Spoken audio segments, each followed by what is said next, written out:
دوستان عزیزی که اینجا جمع شدن، وقت گذاشتن به هر حال برای به نشان اتحاد که همگی با هم هستیم و در این مسیر انقلاب تا پیروزی با نام زن، زندگی، آزادی بتونیم به هدف اصلی خودمون برسیم. من شعیب بردوان به نمایندگی از حزب مردم بلوچستان متنی رو آماده کردم و این رو برای شما می‌خونم.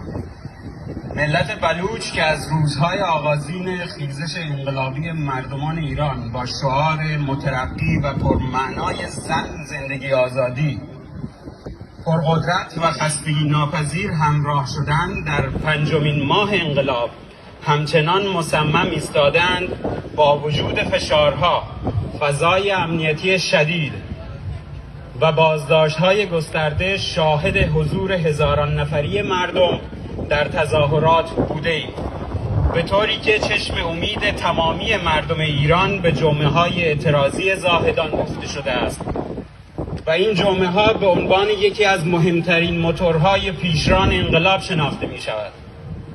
نحوه برخورد رژیم با اعتراضات مردمی در بلوچستان همواره بیرحمانه بوده، همانطور که شاهد بودیم در روز جمعه خونین زاهدان در 8 مهر 1401 مردم معترض بلوچ در خیابان‌های زاهدان توسط مزدوران رژیم با گلوله‌های جنگی قتل عام شدند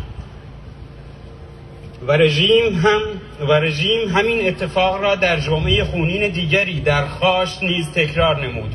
با این وجود ملت بلوچ همچنان با اقتدار نشان داده‌اند که این وحشیگری‌ها نه تنها آنها را نترسانده، بلکه با شجاعت و دلیری مضاعفی خواهان سرنگونی رژیم، دادخواهی خونهای ریخته شده و پایان دادن به یک قرن تضییع حقوق شهروندی خویش هستند.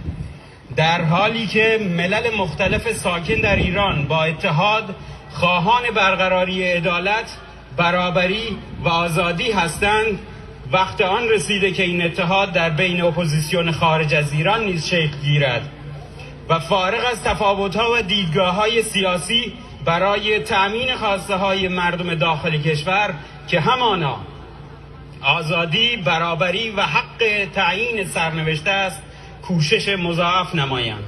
اعضای حزب مردم بلوچستان هم طبق وظیفه انسانی و حزبی و تعهدی که به مردم خود برای احقاق حقوق پایمال شدهشان داده‌اند جهت گذار از رژیم فاسد جمهوری اسلامی و تحقق آزادی، دموکراسی و برابری آمادگی خود را به سایر نیروهای اپوزیسیون اعلام می‌کنند.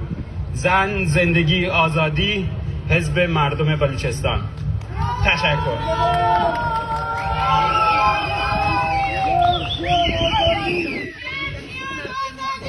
جنجیان آزادی، جنجیان آزادی.